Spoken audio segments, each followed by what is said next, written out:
las entrevistas sobre los temas más trascendentes de la vida nacional y también internacional. Carlos Julio, cordiales saludos.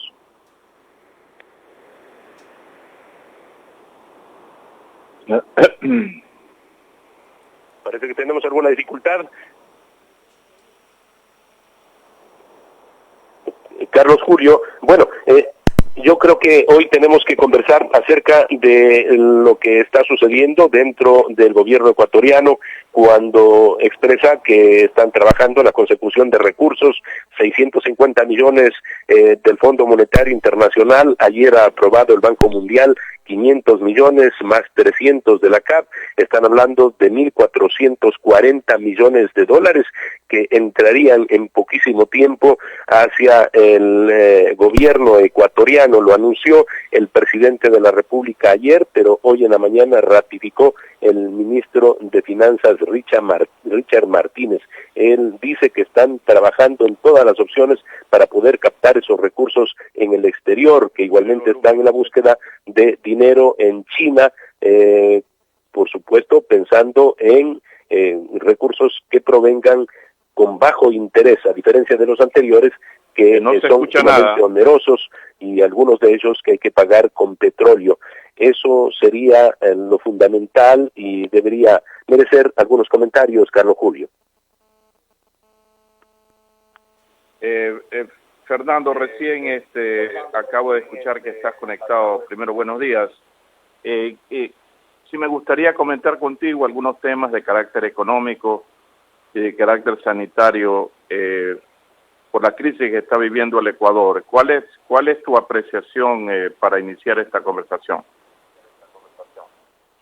Bueno, con respecto al tema económico, definitivamente vemos que está desesperado el régimen, se están moviendo y buscando esos recursos, pero si estos fueran para impulsar la producción en el Ecuador, para que no se den los despidos, para asistir a las empresas, para que éstas puedan trabajar de manera dinámica para reconstruir esta destruida economía que ya tenía antecedentes antes de llegar al coronavirus.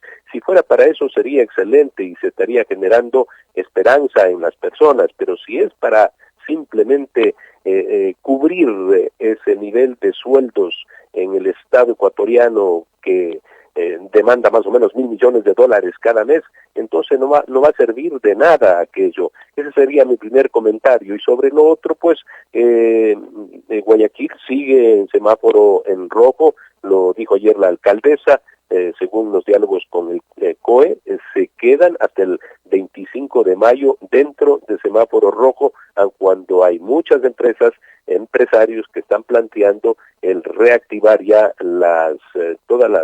los sistemas de producción y de trabajo en la ciudad de Guayaquil. Sí, de acuerdo, Fernando. En lo que tiene que ver con la parte económica, sí sería un completo despropósito estar tratando de conseguir recursos exclusivamente para poder pagar sueldos y salarios de la burocracia. El gobierno no ha hecho realmente un sacrificio.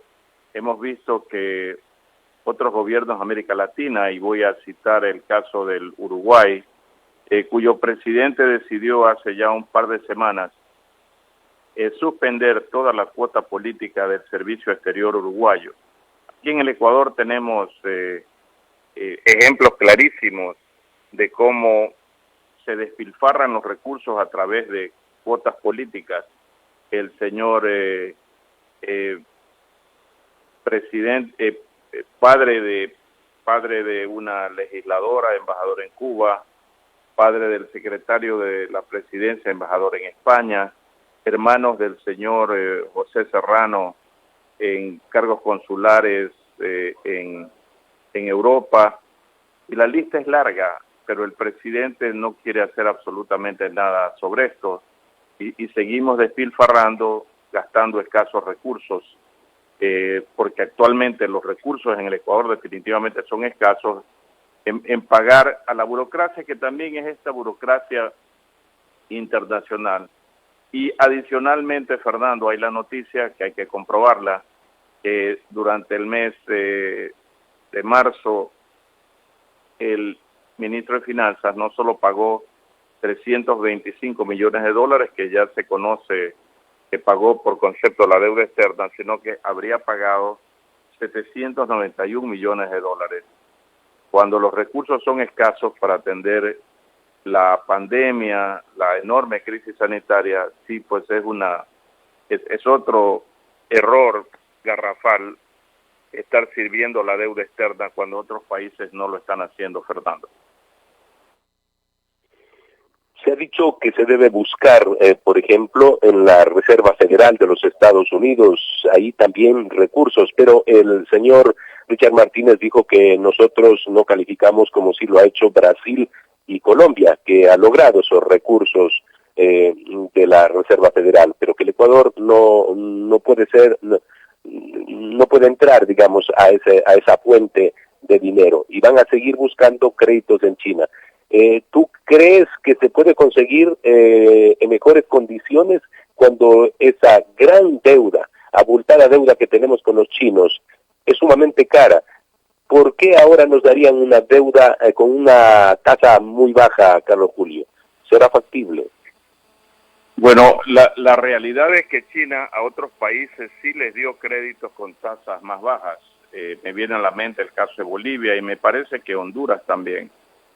El error, Fernando, es seguir pensando en fuente de crédito exclusivamente a China. Yo creo que con China, debido a que tiene una responsabilidad en la generación de la pandemia a nivel mundial, habría que plantearle cosas completamente diferentes. Tú recordarás que en más de un programa, por lo menos hace 2 años y tal vez 3, yo planteaba que a China había que pagarle con un bono a 20 años plazo y al 5% de interés. Esto era antes, mucho antes de la pandemia, mucho antes de que la crisis económica llegara a los niveles actuales. De manera que en la actualidad el planteamiento con China debe ser completamente diferente. ¿Por qué no ir a plantear a China una condonación de buena parte de la deuda y a suspender inmediatamente todos los cargamentos petroleros que se hacen tanto para China como para Tailandia? Es que no podemos seguir haciendo lo mismo. Si la fórmula para manejar el país de este gobierno y del anterior ha sido más créditos y más impuestos, y ahí tenemos los resultados, y hay que aclarar algo, Fernando. Antes que nos llegue la pandemia, ya el Ecuador económicamente estaba postrado. La reestructuración de la deuda que ahora se la comenta a nivel de gobierno, es algo que venimos planteando hace 3 años, porque tarde o temprano se iba a dar el colapso de la economía ecuatoriana con una política que no privilegiaba el crecimiento económico. De manera que yo creo que con China habría que plantear las cosas de manera diferente. No puede ser que uno vaya nuevamente de rodillas a China para ver si le prestan más plata a una tasa más baja.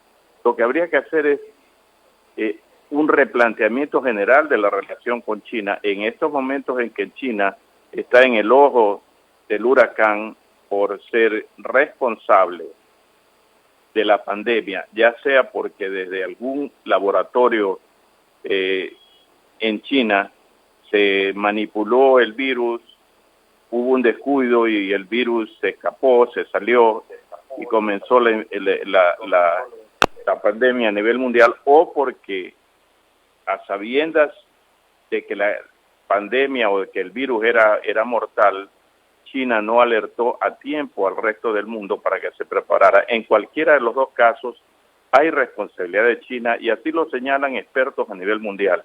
De manera que yo no creo que debemos seguir haciendo las mismas cosas para obtener los mismos resultados que hasta la fecha han sido completamente desastrosos, Fernando.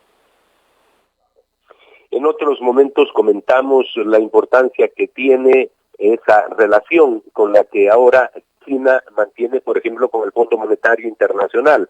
Y si existe un nexo con el Ecuador a través de las gestiones que hace el propio gobierno americano para favorecer al Ecuador, se podría triangular precisamente a través de esa opción, de que el Fondo Monetario Internacional plantee también a China esa, digamos, esa reducción de tasas de interés, de ver cómo se condona una parte de la deuda con China, cómo se deja de lado el petróleo, que prácticamente pues está impidiendo que el Estado ecuatoriano reciba 2.500 millones de dólares precisamente por la caída de los precios, una situación tremendamente grave. Yo digo, en este contexto, ya lo hemos señalado anteriormente, se debería aprovechar esa relación de organismos multilaterales con China, que antes no existía con la fortaleza que ahora sí lo tienen. El propio Banco Mundial, el Banco Interamericano de Desarrollo y por supuesto el Fondo Monetario Internacional.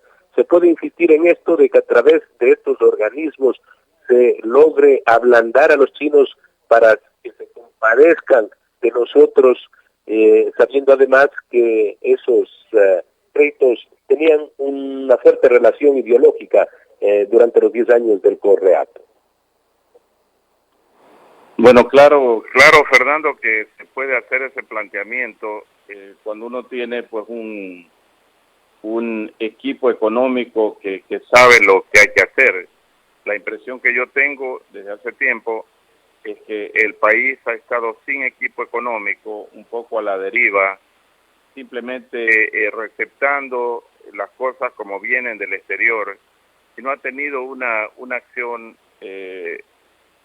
mucho más efectiva. No ha sido este gobierno y su equipo económico capaz de plantear cosas diferentes, porque este es el momento de hacerlo.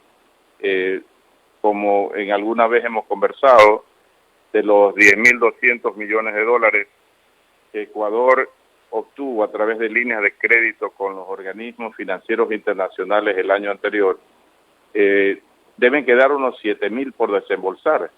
¿Dónde está la diplomacia directa del gobierno, del presidente Moreno, que estuvo hace poco reunido con el señor Trump, para pedirle que logre que los organismos financieros internacionales no desembolsen esa plata que está ahí para el Ecuador, sino que claro, estaba para los próximos 2 años, pero en estos momentos Ecuador requiere los fondos están, y eso se consigue a través de diplomacia directa, de presión o pedido de un jefe de Estado a otro jefe de Estado. No ha de ser que el presidente Moreno fue a Washington exclusivamente para tener una foto, para luego enseñarla a sus amigos, a sus hijos o a sus nietos.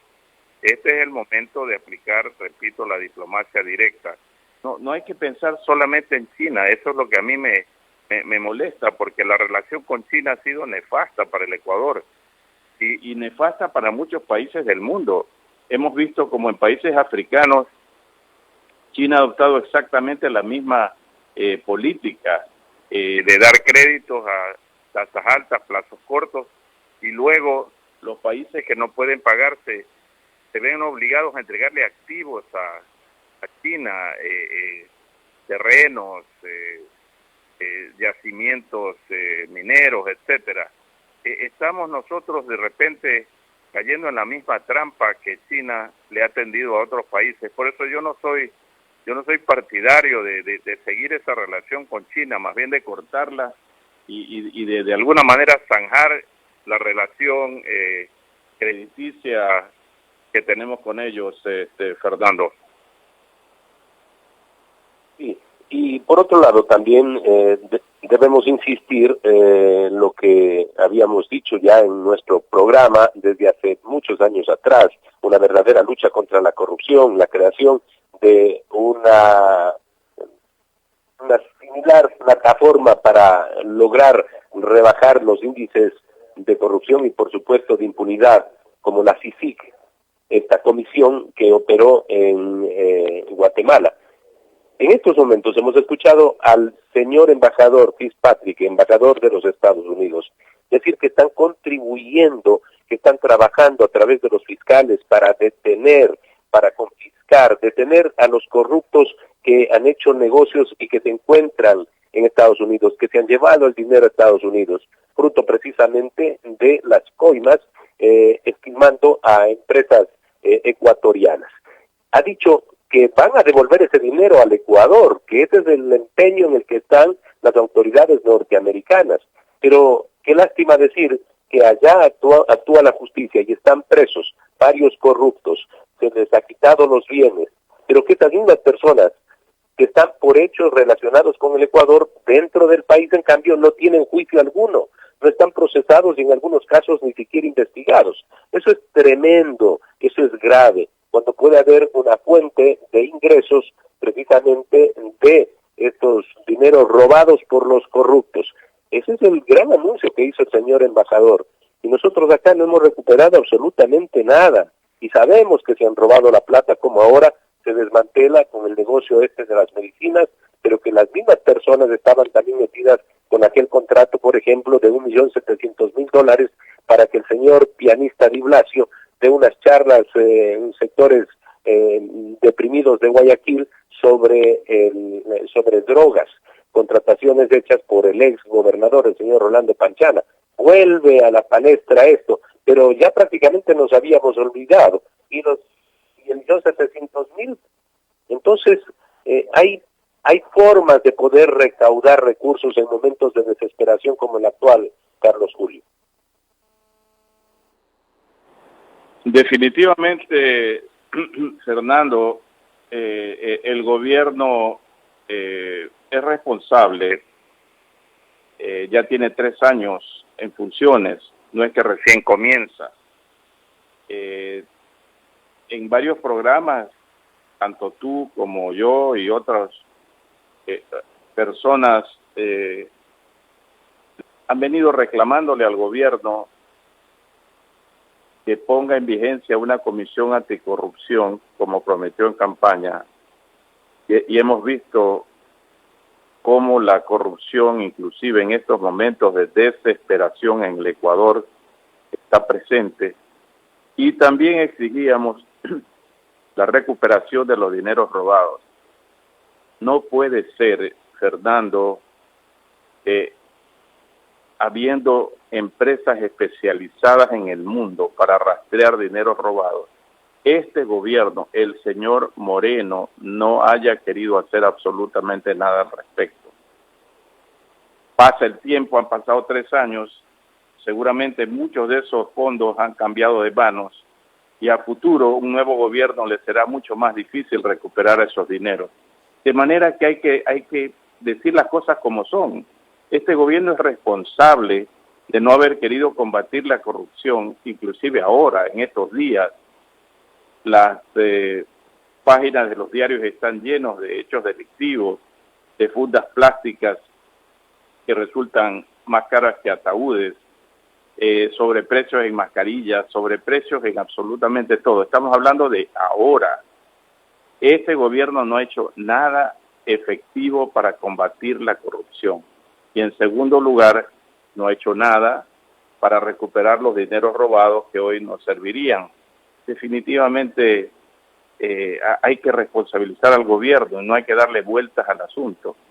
Que el gobierno quiera cambiar en este año o poco menos que le falta para seguir ejerciendo el poder, yo lo dudo mucho, porque en este gobierno todo sigue igual. Cuando producen crisis de gabinetes es exclusivamente para seguir poniendo la misma gente, lo siguen reciclando, no es necesario dar nombres porque están en las páginas de los periódicos. Un ex gobernador de Tungurahua de la época correísta asume el Ministerio de Medio Ambiente, otro ex correísta asume la SENAIN y así sucesivamente. Entonces este gobierno seguirá haciendo lo mismo y cuando tú haces lo mismo no puedes esperar resultados diferentes, Fernando. Sí, tenemos que hacer un corte comercial y solamente terminar con esa carta que envió la señora Diana Salazar, fiscal, al presidente de la República, pidiéndole prácticamente que desaparezca la Secretaría Anticorrupción, que entorpece la labor que hace la Fiscalía, que consume recursos y que, según las informaciones generadas por redes sociales del secretario, podría incluso de una u otra forma incidir en la eficacia de las investigaciones y provocando que hasta fuguen aquellos que podrían ser implicados y posteriormente a los que se les emitiría alguna orden de prisión. Así que muy grave lo expuesto por la fiscal en una carta que se lo envía al presidente de la República, que desaparezca esa Secretaría Anticorrupción creada en el 2019. Tenemos que hacer un corte comercial. Estamos en Radio Centro junto a Carlos Julio Emanuel. Estamos en Punto de Orden, programa de opinión y análisis. Inicio de espacio publicitario. Con el crédito Tu Casa Pacífico, programa Casa para Todos, tienes la tasa del 4.99% para casas hasta $91,368. Ahora sí, podrás tener casa propia con una tasa que lo hará realidad. Te financiamos el 95%, hasta 25 años plazo y 6 meses de gracia. En el mejor lugar, todos los ecuatorianos pueden tener su casa propia. Bienvenido a tu hogar, Casa para Todos, el gobierno de todos. El camarón en Ecuador no se duerme, porque en Scretin somos campeones para alimentarlo. Mantenemos distancia, lavamos nuestras manos y usamos mascarillas siempre. Sigue estas reglas de bioseguridad si trabajas o estás fuera de casa y también serás un campeón.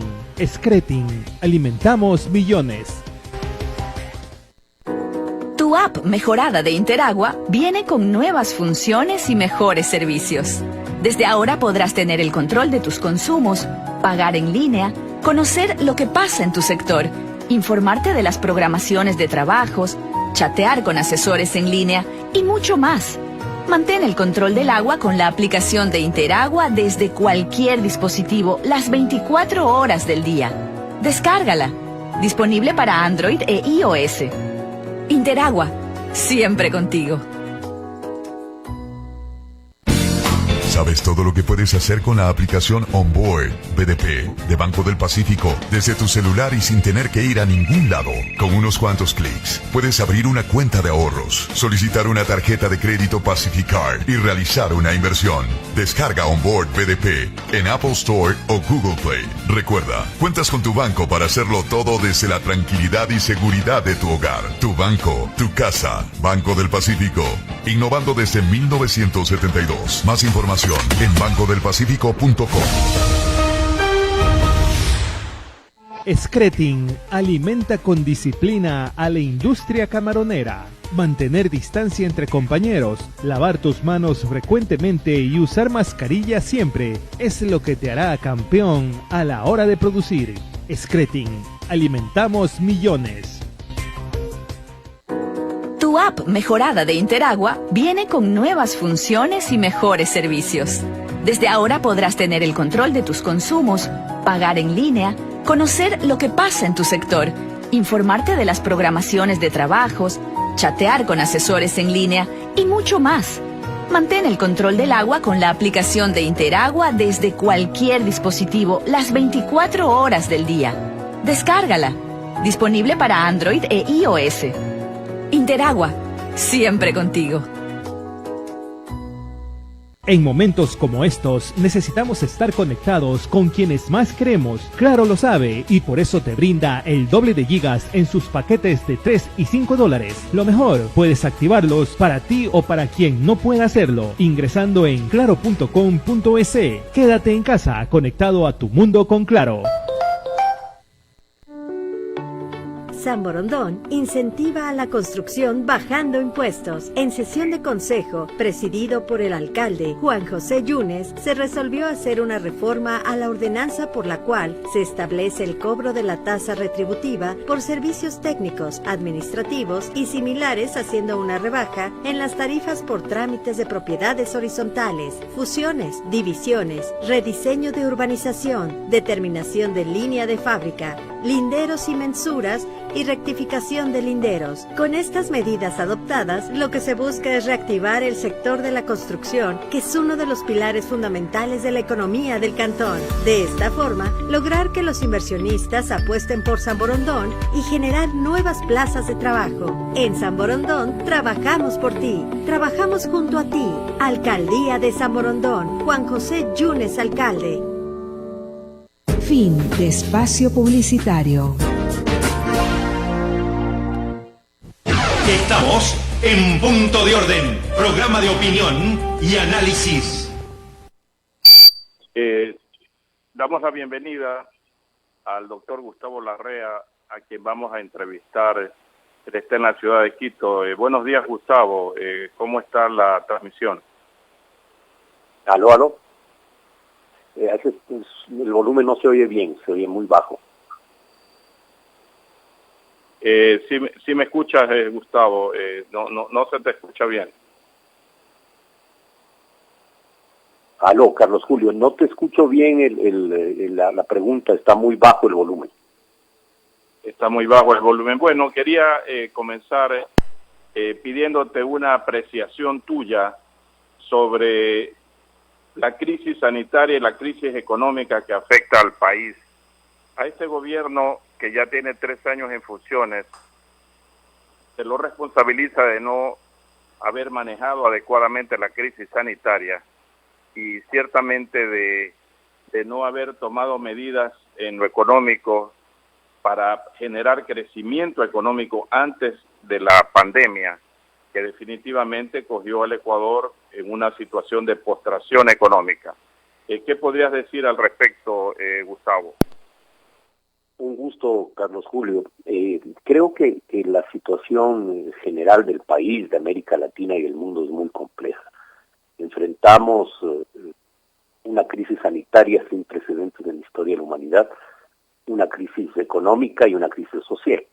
Y desde luego que en relación a lo económico hay, diría yo, una pérdida del sentido de urgencia o no ver antes de la pandemia las necesidades de acelerar ciertos cambios de política económica que permitan el crecimiento, el desarrollo del país y la superación de la pobreza. Y creo que en relación a la pandemia, al mundo entero le afectó. Ningún país estuvo preparado. Algunos sistemas de salud como la de Francia, Inglaterra, Italia, Estados Unidos han tenido serios problemas. Prácticamente hubo momentos de colapso del sistema sanitario. En nuestro país arrastramos problemas muy graves. El uno es que a partir del año 2011 se debilitó el sistema de salud pública, fundamentalmente lo que era la red de centros y subcentros de salud que atendían medicina primaria básica, medicina de primer nivel, y que atendía también los problemas epidemiológicos. Entonces, esa red que existía en el país, cada 800 familias había un subcentro de salud, prácticamente desaparecieron, se debilitaron, con una concesión de salud de construir hospitales. Y esto genera que toda esa experiencia del Ministerio de Salud Pública se haya, diría yo, golpeado significativamente. Recuperar eso le ha costado al país estos 2 meses de graves problemas con afectación en cerca de 30.000 infectados y algunos miles de muertos. Esta es la situación. En materia económica creo que comparto tu criterio, no había una preparación, pero además heredamos problemas muy graves. Heredamos el no tener fondos de ahorro, fondos de contingencia. El CEIREB fue, diría, destruido por el gobierno de Correa. No comprendió que para momentos de crisis son necesarios fondos de ahorro. Los que él llamó ahorritos hoy serían claves para enfrentar esta crisis.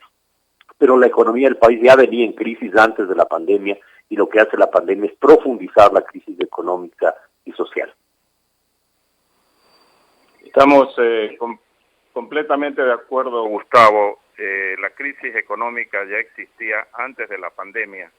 Y lo que tú señalas de los subcentros de salud es algo que la mayoría del pueblo ecuatoriano no ha conocido, que, verdad, Correa dejó el sistema de salud en soletas. Pero han pasado 3 años, seguramente el presidente no tuvo la asesoría necesaria desde el sector salud para que comience, no ahora cuando estamos en la pandemia, sino mucho antes, a tratar de restablecer y poner orden en el sistema de salud.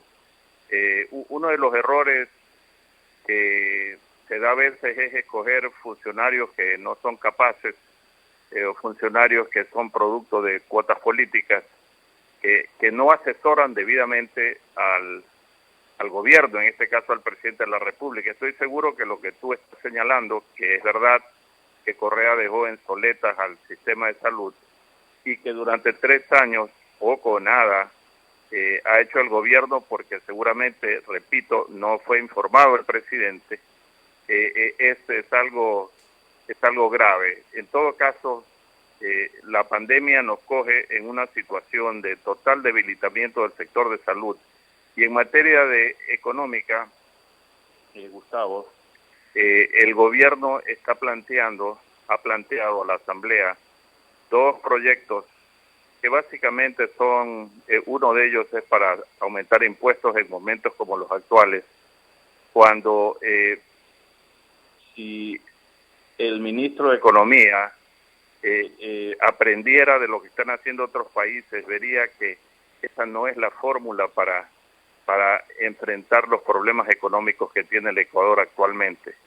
Solo para recordarle a la ciudadanía, a los radioescuchas, el año pasado Ecuador llegó a un acuerdo con los organismos financieros internacionales para obtener 10.200 millones de dólares en líneas de crédito, de los cuales se han desembolsado 3.000, de manera que hay 7.000 millones que están allí listos para desembolsarse para el Ecuador.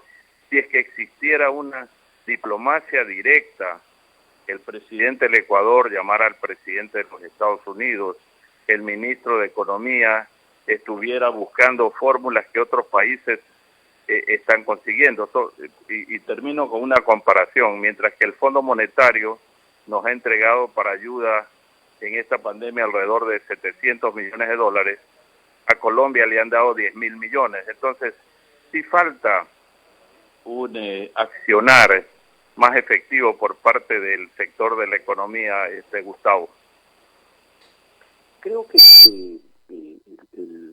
la crisis es tan profunda que se requieren medidas simultáneas en materia de política económica. Creo que, por un lado, sí, más agresividad y más política internacional en función de obtener más recursos, desde luego que sí. De todas maneras, hay que reconocer que esta semana han resuelto, la semana pasada y esta, 4 organismos presta recursos, que son el Banco Mundial, el Fondo Monetario, el Banco Interamericano y la Corporación Andina de Fomento. Y eso es importante porque eso suma cerca o algo más de 2.000 millones de dólares. Pero de acuerdo contigo, eso es insuficiente. Y hay que tener una política más agresiva en búsqueda de recursos en el mundo, porque si no traemos dólares por parte de cooperación internacional, si no traemos dólares aumentando en los próximos meses y años nuestras exportaciones, si no atraemos dólares para que funcione una banca offshore de segundo piso en el país, una banca internacional que invierte en el país y que va a ser muy difícil en los próximos meses, pero sí posible en los próximos años. Y si no traemos los fondos de ahorro de los ecuatorianos que están fuera y que salieron por temor a que sean confiscados, ahí hay recursos que pueden ser muy útiles para el desarrollo económico del país. Sin embargo, en esta transición hay otras medidas que tomar. Creo que disminuir el gasto público es básico y para eso las instituciones del Estado, todas, sin excepción, deben comprender la profundidad de la crisis y entender que de esta salimos arrimando todos del hombro y que hay que bajar los presupuestos de las entidades públicas, todas las entidades públicas. Muchas de ellas han estado paralizadas prácticamente 2 meses y no tienen gastos que tenían antes, como movilización, pasajes, viáticos, horas extras, etcétera. La administración pública tiene que hacer un ajuste en sus gastos. Empezando, hay un debate sobre la educación superior. Yo creo que la educación superior debe aumentar sus cupos para recibir alumnos, pero debe restringir gastos innecesarios y salarios exorbitantes que algunos sectores ganan en nuestro país. Los funcionarios, incluso la mayoría de ellos extranjeros, por obligación de la ley tienen que ser PhD y no hay suficientes PhDs en el Ecuador, por lo tanto las universidades contratan PhDs de otras nacionalidades que tienen sueldos superiores a $4.000. Ahí hay como restringir un 10-15% aquellos salarios altos que posibiliten ahorrar.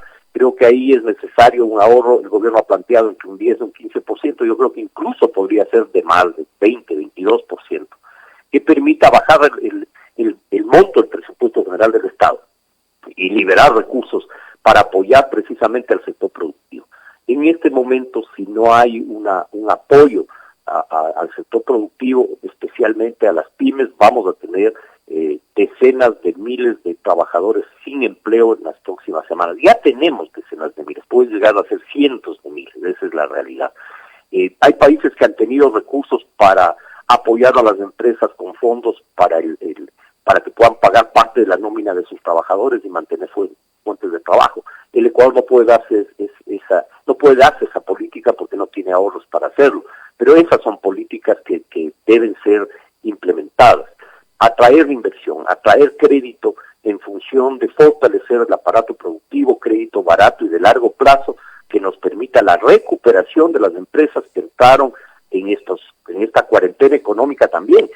Apenas del 20% del aparato productivo está funcionando y necesitamos que en este mes de mayo subir por lo menos al 30% e ir subiendo mes a mes hasta recobrar el nivel productivo del país e incluso mejorarlo. Hay medidas, Gustavo, que el presidente podría tomar de manera inmediata. Por ejemplo, eliminar toda la cuota política del servicio exterior ecuatoriano. El presidente de Uruguay lo hizo hace pocas semanas. Allí tenemos nosotros la posibilidad de un ahorro sustancial, eliminando la cuota política, repito, que está en el servicio exterior ecuatoriano, y eso depende exclusivamente del presidente de la República. Otra medida en materia de deuda con China, que China, en mi opinión, tiene responsabilidad en la generación de la pandemia, ya sea porque el virus se creó en algún laboratorio chino o porque China no informó oportunamente al mundo de la gravedad del virus y permitió que se propague, porque ciudadanos chinos viajaron sin ninguna restricción a Europa, especialmente a Italia, donde comenzó el foco infeccioso. Plantearle, digo, a China términos diferentes en la deuda que tenemos con ellos. Hasta cierto punto, ¿por qué no plantear una condonación de deuda con China y dejar de hacer embarques de petróleo a China? Una tercera medida para retener dólares en el país es suspender el pago de la deuda externa. El Foro de Economía y Finanzas se lo planteó al presidente en el mes de marzo. No obstante eso, el ministro de Finanzas decidió seguir adelante y pagó 325 millones. Y ahora hay un dato no confirmado todavía de que lo que se pagó realmente en ese mes fueron 791 millones de dólares, en momentos que el Ecuador no tiene un centavo para atender la pandemia. El presidente también podría considerar, como otros países están haciendo, reducir el IVA. En Alemania se redujo el IVA del 19% al 7% para todo lo que tiene que ver con restaurantes y consumos turísticos. Acá no estamos haciendo nada novedoso, Gustavo. Esa es la preocupación. Seguir haciendo lo mismo que se han hecho tanto en este gobierno como en el anterior no te va a dar resultados diferentes. Y dada la crisis, dada la pandemia, aquí hay que ser creativo e imaginativo. Repito, no podemos seguir haciendo las mismas cosas. Sobre esto quisiera tener tus reflexiones, Gustavo, para así terminar esta importante e ilustrativa entrevista. ¿Cómo no, Carlos Julio? Mira, creo que el Estado en general debe ser un Estado eficiente, un Estado ágil, y que necesitamos que ese Estado excesivamente gastador de recursos, con un presupuesto de más de 26 mil millones de dólares, baje ese presupuesto, pero no podemos olvidarnos de que el Estado además es responsable de la salud, la educación y de los derechos ciudadanos básicos.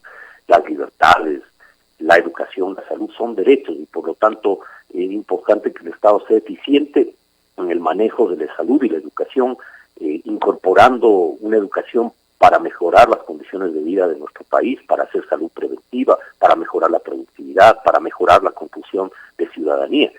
Necesitamos un Estado austero y ágil, pero igual necesitamos políticas económicas creativas. Creo que nuestro país construyó un modelo económico en las últimas décadas, en la década última anterior a este gobierno se profundizó, un Estado, diría, poco ágil, lleno de trabas para generar riqueza, lleno de obstáculos para que la dinámica económica sea lenta, cuando lo que necesitamos es que la dinámica económica sea absolutamente acelerada. Necesitamos crear una autopista de crecimiento económico, una autopista de desarrollo económico. No vamos a poder mantener incluso la dolarización si no somos capaces de atraer inversión, de atraer fondos internacionales, si no somos capaces de multiplicar nuestras exportaciones con valor agregado para mejorar precios en el mercado mundial. Y creo que esos son problemas estructurales de la economía. Pero hay temas financieros que sí son importantes y tú planteas algunas interrogantes. Creo que es importante suspender el pago de la deuda y renegociarla globalmente con todos los acreedores sin excepción y desde luego que con China. Es necesario entender que nuestro país y tiene que ver su futuro con sus raíces. No puedes construir ningún modelo económico si no comprendes tus raíces, tu historia económica. La historia económica de nuestro país es agropecuaria. Esa es nuestra cultura. Tú puedes concesionar la construcción de una autopista, de una carretera, de un puente, de un tren, de una central hidroeléctrica, de una refinería. Lo que no puedes concesionar es la producción de cientos de miles de familias campesinas en nuestro país, en la costa, en la sierra. No puedes concesionar la producción de productos del mar, porque son miles de productores camaroneros y decenas de miles de pescadores de nuestras costas. Hay que fortalecer un modelo económico que parta de nuestras raíces y para eso vamos a requerir recursos. Por lo tanto, el país debe estimular la traída de recursos al país y no castigarla. Debe facilitar el ingreso de capitales y no obstruirla. Creo que la gran tarea de política económica es construir una autopista de desarrollo económico y de erradicación de la pobreza. Me parece muy bien, Gustavo, dentro de las políticas para atraer inversión extranjera, el gobierno debe considerar lo que hemos venido planteando muchos hace tiempo, es la eliminación del impuesto a la salida de capitales, que lo único que ha hecho es frenar la inversión extranjera, porque Ecuador no tiene inversión extranjera, no la ha tenido en estos años, no la va a poder tener si se mantiene un impuesto que es absolutamente negativo para la economía del país. Quiero agradecerte, Gustavo, por tus comentarios y espero poder tener la ocasión de conversar nuevamente en las próximas semanas. Encantado, para Carlos Julio. Un fuerte abrazo y muchísimas gracias. Un muy buen día. Estamos en Punto de Orden, programa de opinión y análisis. Inicio de espacio publicitario. Listo. Con Banco del Pacífico acabo de pagar los servicios básicos sin moverme de donde estoy. ¿Quieren saber cómo? Con Agente Virtual Sofi. Con ella puedes hacer tus pagos de servicios básicos y televisión pagada. Consulta de saldos, pagos de tarjeta de crédito Pacificard, bloqueos de tarjetas y mucho más. Agrégale en WhatsApp al número 0967-723442. Recuerda, cuentas con tu banco para hacerlo todo desde la tranquilidad y seguridad de tu hogar. Tu banco, tu casa. Banco del Pacífico, innovando desde 1972. Más información en bancodelpacifico.com. Estamos en emergencia, por eso Guayaquil necesita que nos cuidemos los unos a los otros. No podemos olvidarnos de los colaboradores de Puerto Limpio, los héroes de nuestras calles. Por eso, desecha las mascarillas y los guantes en una funda diferente a la basura común. Anúdala bien y protégela dentro de otra funda. Cuando la saques, rocía cloro sobre ellas. Recuerda, no debes desechar objetos contaminados en las calles y si son de gran volumen, llévalos a los centros de acopio autorizados. Puerto Limpio, juntos por Guayaquil. Hay gestos que nos alegran, palabras que nos emocionan, Llamada, hija. momentos que nos unen Se ve delicioso, buen provecho. y el sonido que a ti y a todos nos da seguridad al comprar. Contactless. Tus tarjetas Diners Club Titanium o Discover siempre están en tus manos. Solo acércalas al dispositivo de pago. Espera el bip Y listo, tarjetas Diners Club. En momentos como estos, necesitamos estar conectados con quienes más queremos. Claro lo sabe, y por eso te brinda el doble de gigas en sus paquetes de $3 y $5. Lo mejor, puedes activarlos para ti o para quien no pueda hacerlo, ingresando en claro.com.es. Quédate en casa, conectado a tu mundo con Claro. El camarón en Ecuador no se duerme, porque en Scretin somos campeones para alimentarlo. Mantenemos distancia, lavamos nuestras manos y usamos mascarillas siempre. Sigue estas reglas de bioseguridad si trabajas o estás fuera de casa, y también serás un campeón. Scretin, alimentamos millones. Fin de espacio publicitario. Estamos en Punto de Orden, programa de opinión y análisis.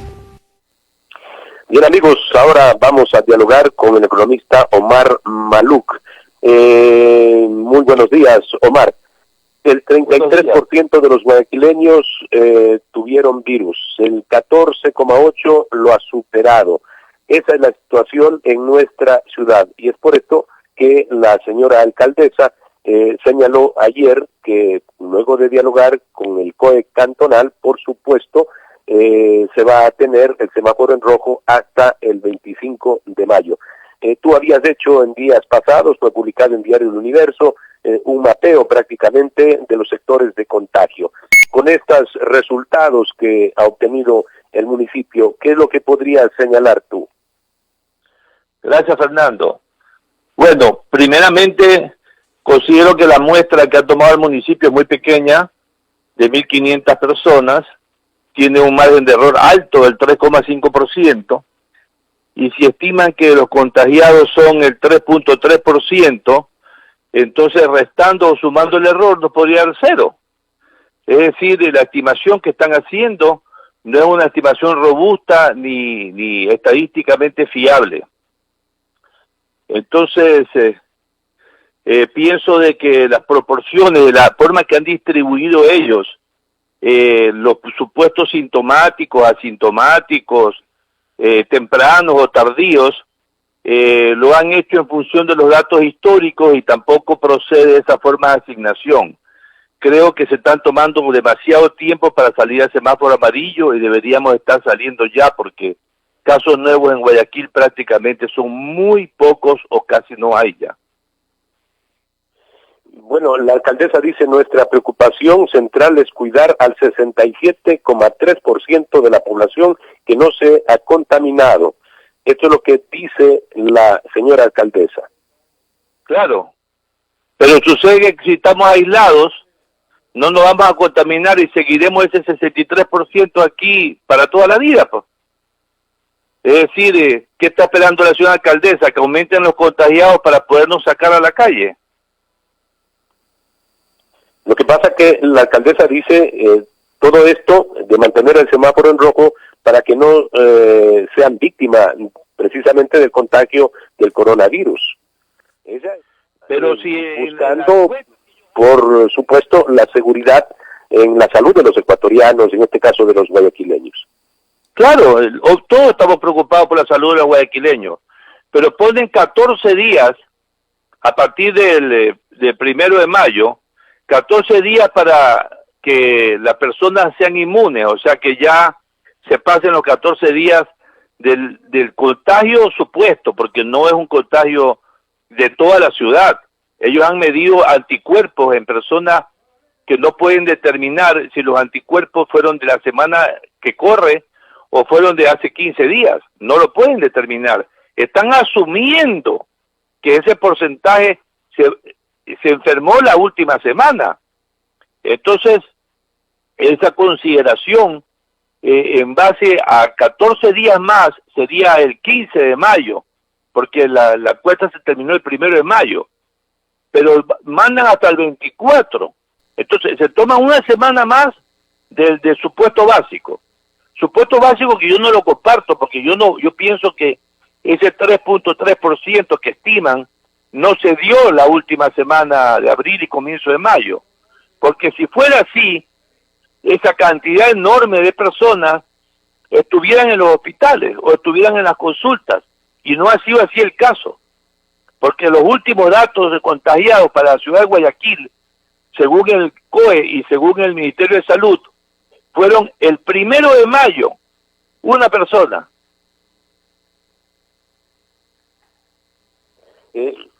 Pero de todas maneras también hay que tomar en consideración las preocupaciones lógicas. Recuerde usted cómo colapsó el sistema de salud en los primeros días y en las siguientes semanas. Eso fue sumamente grave, absolutamente grave. ¿Qué podría pasar si es que aún faltan por contaminarse, como dice, la mitad de la población? ¿Qué podría pasar si es que se registra ese contagio? ¿Cómo enfrentar cuando ya tuvimos esa situación actual? Fernando, cuando se produjo esa función exponencial, no teníamos ni mascarilla ni distancia social. Llegó la ciudad de Guayaquil a tener el 9 de mayo 146 contagiados, y en esa semana del 9 de mayo hasta el 17 de mayo que se dictó el toque de queda, la gente anduvo en fiestas, en discotecas, en manifestaciones, en reuniones. Entonces la función creció del 9 de mayo de 146 a 1.400 el 17 de mayo. ¿Qué es lo que pasó? ¿Por qué colapsó? Porque cogieron 1.400 contagiados y los metieron en sus casas, y en las casas se multiplicó el contagio. La tasa de reproducción del virus aumentó porque la distancia social dentro de la casa era muy pequeña. Esta situación es imposible que se vuelva a repetir, porque ahora vamos a salir con mascarilla y con distancia social. Esa reproducción exponencial no se puede volver a dar, ese escenario no existe. Bueno, ha dicho pues que la reactivación de Guayaquil será gradual, empezará con el ámbito de la construcción, que es un gran generador de fuentes de trabajo, por ser un sector que demanda precisamente esa mano de obra, y así se irá escalando para volver a esa nueva normalidad y que haya actividad comercial. Todos estamos de acuerdo que la gente necesita recursos para llevar a su hogar. La economía doméstica totalmente dañada actualmente, especialmente para aquellos informales que si no venden algo o no entregan algún servicio, no tienen remuneración. Entonces, hay esa idea, por supuesto, pero aún el temor de que la gente con indisciplina lleve a un mayor contagio. Quisiera un poco para cerrar el diálogo, que usted nos diga, mire que personas de alto nivel económico, social, cultural, no cumplen. ¿Qué pensar de la gente que por necesidad piensa que tiene que romper el aislamiento, por ejemplo, o el distanciamiento? Bueno, a ver, podrán darse ciertas disciplinas que seguro se están dando y se van a dar, lo que podría producir ciertos rebrotes, pero los rebrotes con un eficiente rastreo por parte de la municipalidad y del COE cantonal podrían ser aislados inmediatamente. Ya hemos tenido rebrotes, Fernando. Miren, en la ciudad de Babahoyo hubieron 14 personas nuevas infectadas el 29 de abril y hubo un rebrote y fue controlado. En Cuenca hubieron 22 infectados en un día como rebrote, casualmente por el problema de indisciplina, y fue controlado. Pero el hecho de salir al semáforo amarillo, que es bastante restrictivo porque tiene un aforo de 30% en los locales y se mantiene el toque de queda a las 6 de la tarde, eso no significaría una situación, un escenario grave. Si existe algún rebrote, ese rebrote podría ser perfectamente controlado. Lo que pasó originalmente en Guayaquil es que no controlaron los brotes, y esos brotes originales se multiplicaron por falta de prevención. Entonces yo pienso que estamos listos para salir al semáforo amarillo. Como lo dice la alcaldesa, progresivamente podemos estar 15 días en semáforo amarillo, y para el 24 podríamos estar pasando a semáforo verde si no existen rebrotes importantes, porque siempre va a haber un pequeño rebrote, porque la gripe no vino para irse, la gripe vino para quedarse. Entonces este virus volverá en algún momento, en 3 meses más o en 6 meses más, y tendremos que saber enfrentar esos brotes del virus, para lo cual la ciudadanía ya adquirió una cultura de protección, de limpieza y de distancia social. Muy bien, muchas gracias, Omar, por haber estado en Punto de Orden en Radio Centro. Gracias, Fernando, te agradezco mucho. Amigos, tenemos que hacer un breve corte, luego vamos a dialogar con el almirante Fernando Donoso. Recuerden ustedes, él fue jefe del Comando Conjunto de las Fuerzas Armadas, y en estos momentos están planteando, por supuesto, que el presidente de la República vete, si es que pasa, esto de eliminar la autonomía de los sistemas de seguridad de las Fuerzas Armadas, como es el ISFA, y también el de la Policía Nacional. Además, tienen reparos en las contribuciones que tendrían que hacer los elementos uniformados que tanto han trabajado en esta pandemia, como han trabajado en el terremoto y como lograron pues pacificar de una u otra manera en los aciagos días de octubre del año anterior ante la violencia. De esto vamos a hablar con el almirante Fernando Donoso luego de un brevísimo corte. Estamos en Punto de Orden, programa de opinión y análisis. Inicio de espacio publicitario. Hay gestos que nos alegran, palabras que nos emocionan, Llamada, hija. momentos que nos unen Se ve delicioso. Buen provecho. y el sonido que a ti y a todos nos da seguridad al comprar. Contactless.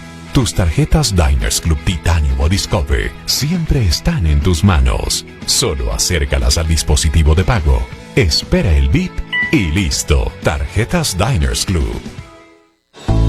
El COE cantonal de San Borondón, presidido por el alcalde Juan José Yunes, resolvió que se mantiene el semáforo en rojo en el cantón, con base a estudios técnicos del Consejo Consultivo de Médicos de la UES. Durante este periodo, se autorizan actividades comerciales para pedidos por teléfono o en línea con entrega a domicilio de 7 horas a 22 horas. Se autorizan los taxis entre las 5 horas y 22 horas, respetando restricción de placas y aplicando un porcentaje de descuento al personal que labora en la emergencia. Sigue la suspensión de la jornada laboral. Se mantiene la restricción por placas, el toque de queda de 14 horas a 5 horas y autorización laboral adicional, solo en proyectos piloto autorizados por COE Nacional. Además, se mantienen operativas todas las instituciones de primera respuesta de la ciudad para garantizar la continuidad de los servicios públicos. Alcaldía de San Borondón. Juan José Yunes, alcalde. Tu app mejorada de Interagua viene con nuevas funciones y mejores servicios. Desde ahora podrás tener el control de tus consumos, pagar en línea, conocer lo que pasa en tu sector, informarte de las programaciones de trabajos, chatear con asesores en línea y mucho más. Mantén el control del agua con la aplicación de Interagua desde cualquier dispositivo las 24 horas del día. Descárgala. Disponible para Android e iOS. Interagua, siempre contigo. Hay gestos que nos alegran, palabras que nos emocionan, Llamada, hija. momentos que nos unen Se ve delicioso. Buen provecho. y el sonido que a ti y a todos nos da seguridad al comprar. Contactless. Tus tarjetas Diners Club Titanium o Discover siempre están en tus manos. Solo acércalas al dispositivo de pago, espera el bip y listo. Tarjetas Diners Club. Fin de espacio publicitario. Estamos en Punto de Orden, programa de opinión y análisis. Bien, amigos, tenemos al almirante Fernando Donoso. Él fue jefe del Comando Conjunto de las Fuerzas Armadas Ecuatorianas, comandante general de la Marina. Si bien es cierto, por un lado la información señala que culmina la labor de la Fuerza de Tarea Conjunta en el Guayas. Hay que recordar que en esta Fuerza de Tarea Conjunta la participación de las Fuerzas Armadas fue sumamente importante, delicada, en momentos en que colapsó el sistema de salud y por supuesto de levantamiento de cadáveres. Fueron los señores militares los que finalmente pusieron orden en esto y tuvieron que sepultar a tantas personas personas que se encontraban pues en las morgues y también apilados, muchos de ellos en hospitales. Almirante, muchas gracias por estar con nosotros. Rápidamente, este último antecedente por el trabajo que han venido realizando, pero a través de la vida y de la historia, ha sido pues las Fuerzas Armadas las que nos ha brindado seguridad frente a enemigos externos. Ahora, gracias a Dios, vivimos una época de paz, especialmente en la relación con el Perú, pero internamente en octubre del año anterior hubo una violencia inusitada y el blanco fue las Fuerzas Armadas, y las Fuerzas Armadas actuó con gran responsabilidad. Sin embargo, hay ataques y por supuesto cuestionamientos sobre derechos humanos, pero en ese trabajo que ustedes han realizado, como lo hicieron también en el terremoto y ahora en la pandemia, no se ven recompensados con el respeto a la autonomía, por ejemplo, de los sistemas de seguridad de la policía y de las Fuerzas Armadas. En el proyecto de ley que cursa dentro de la Asamblea, lo que se buscaría es eliminar esa autonomía, y también les quieren poner a los señores militares y policías como contribuyentes para los que menos tienen, a propósito de este plan de recaudar recursos, plan enviado por el gobierno hacia la Asamblea. Ustedes están rechazando esto según lo que he podido leer de cartas abiertas al presidente de la República. Ustedes piden que no pase esto, que si aprueban en la Asamblea, vete al presidente de la República. Buenos días, Fernando. Muchas gracias por la entrevista. Sí, yo quisiera primero indicar que estamos hablando a nombre de la agrupación llamada Movimiento Cívico Militar, que ha sido creada precisamente, uno de sus fundamentos es la de recuperar el sistema de las Fuerzas Armadas en el contexto nacional.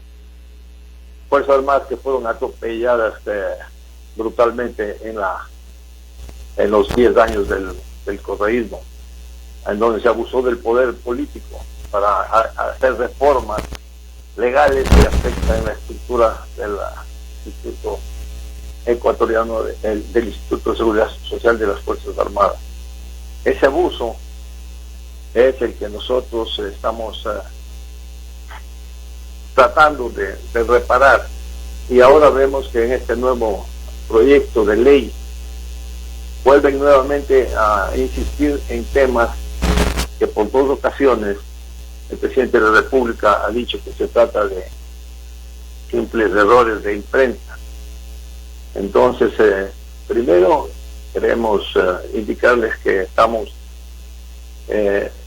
atentos a lo que sucede en la Asamblea, hasta ver qué sale de la Asamblea, porque aparentemente la mayoría de los asambleístas han aceptado que es inconstitucional el proyecto enviado, pero nadie sabe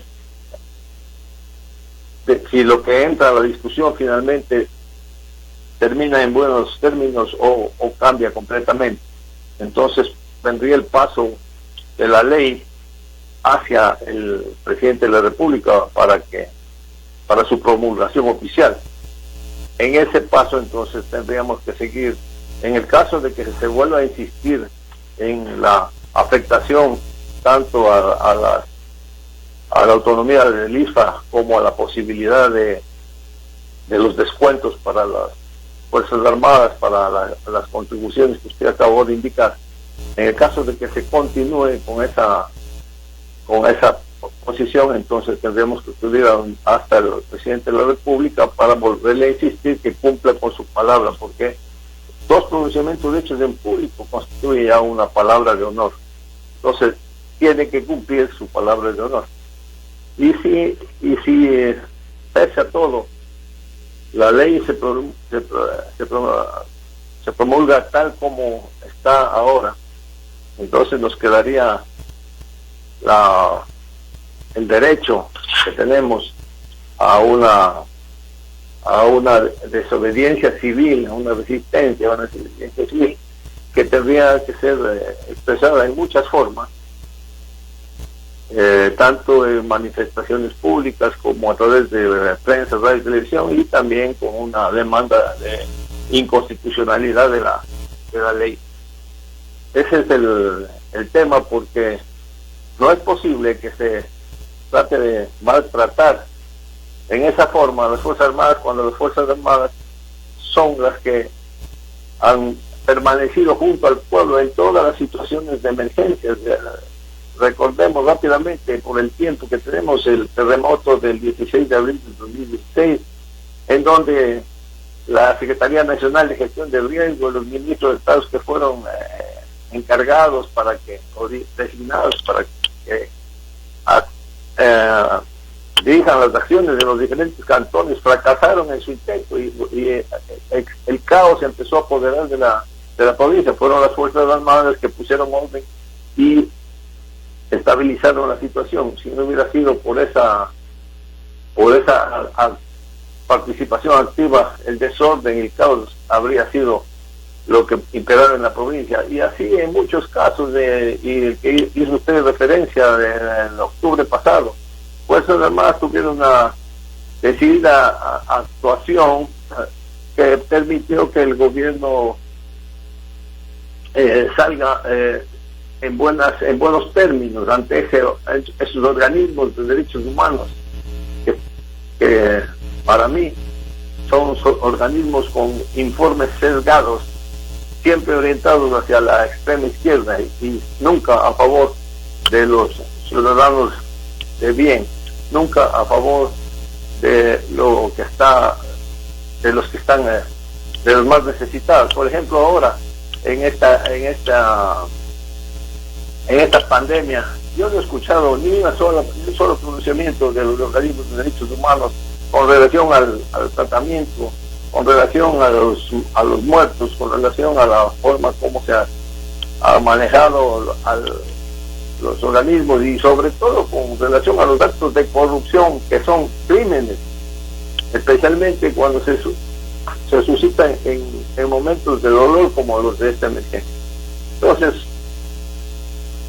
volviendo a nuestro tema, si las Fuerzas Armadas han participado y son partícipes siempre en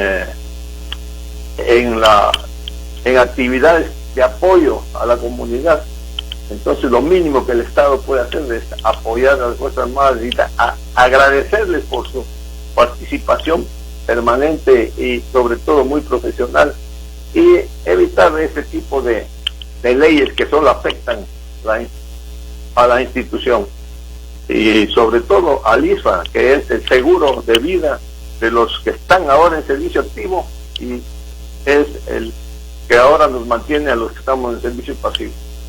Muy bien.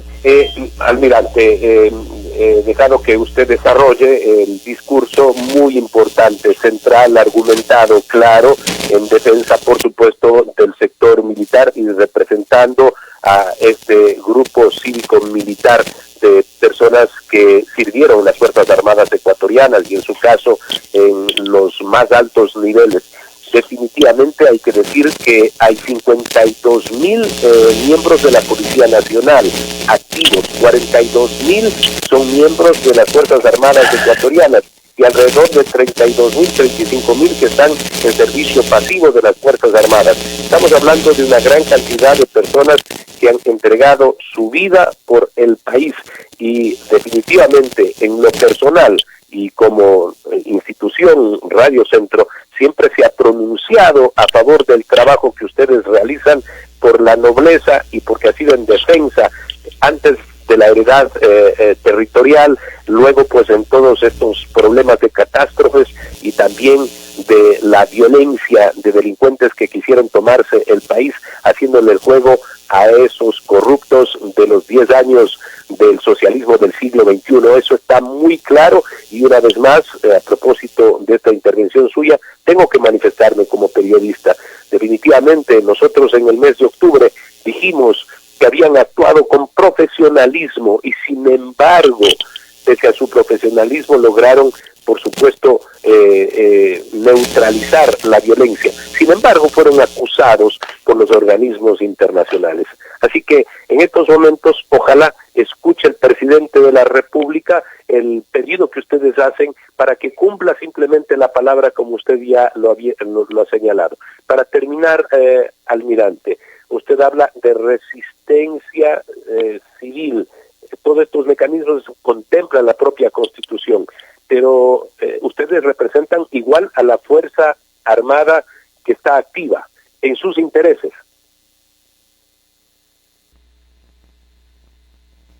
Nosotros somos elementos de Fuerzas Armadas en servicio pasivo, pero el ISFA es el manto protector que cubre a todas las Fuerzas Armadas, tanto en servicio activo como pasivo.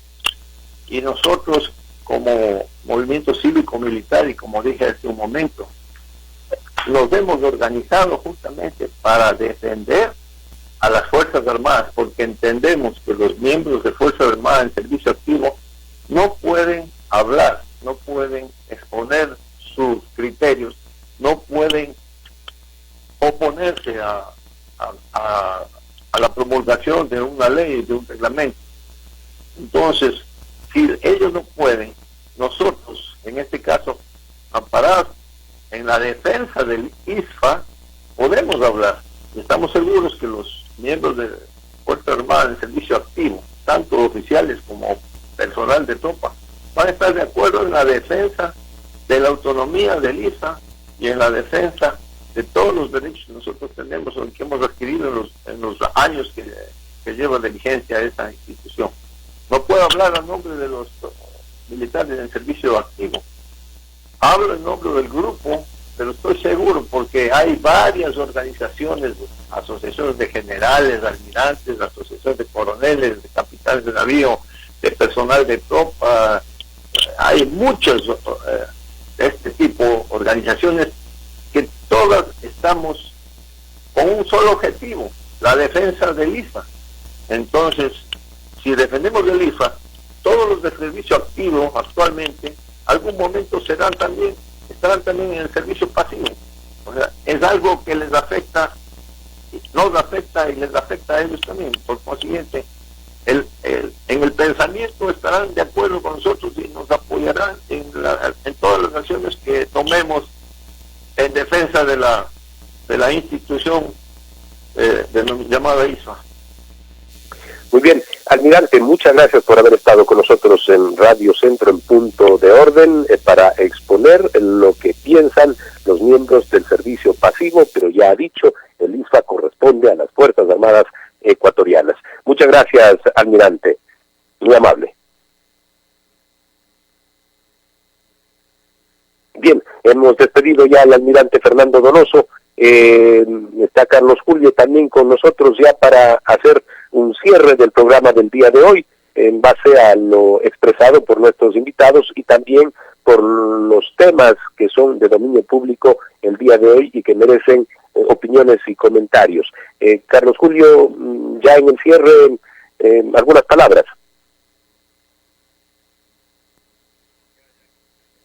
Tenemos dificultades en la conexión. Bien, amigos, esto ha sido el programa de hoy, Punto de Orden en Radio Centro. Definitivamente tiene que la Fiscalía General de la Nación tiene que trabajar profundamente para dar con los delincuentes que, pese a la tremenda, grave situación que padecemos los ecuatorianos actualmente, igualmente buscan enriquecerse de la noche a la mañana. Corruptos delincuentes que tienen que estar en la cárcel. Cuando hablan de caiga quien caiga, ojalá que no sean solamente palabras las que expresaba el presidente de la República, la señora ministra de Gobierno y otras autoridades. Tiene que ser una realidad, no una frase hecha, caiga quien caiga. Queremos ver ya en la cárcel a los delincuentes, que por ellos muchas personas no lograron llegar a que les den un auxilio con oxígeno y perdieron su vida, porque la plata se la robaron. Así que estaremos muy pendientes y detrás de esto que debe tener un fin. El fin es romper con impunidad y que terminen presos los delincuentes. Muchísimas gracias por haber estado en la sintonía de Radio Centro. nos volveremos a ver la próxima semana, el día lunes.